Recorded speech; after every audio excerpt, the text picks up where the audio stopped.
I'd met him a couple of times when I'd been the entertainment at a golf event.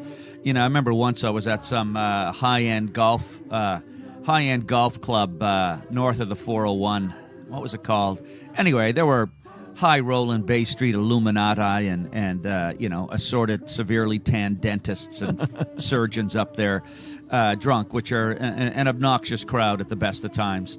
And all these old NHL stars were there, you know, everyone from Steve Shutt to Johnny Bower. And I remember Johnny and Wendell were sitting at a table, and, you know, they go to these events and they sign sweaters and you know, they make a few extra bucks. And it was the toughest gig because rich people are rude when they're loaded.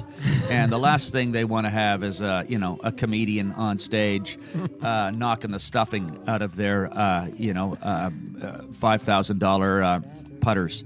Right. And Johnny came up to me afterwards and he said, that was a tough room, kid. You did good. I loved it. And he had the gentle disposition of a wizened sage.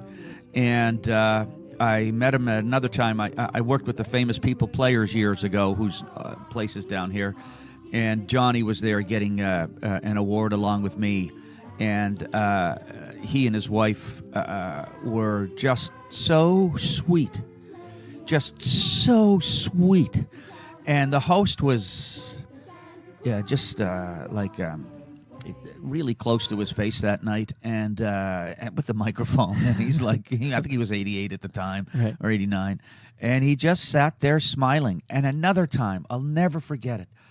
A buddy of mine we were in the lineup to get on a flight, and the line was going by, and there was this little old man sitting by himself, waiting to be taken on. He was just sitting there, and Johnny Bower had a smile and a gentility and a kind disposition that was reminiscent of men from another day who'd seen hard times and who were not part of this.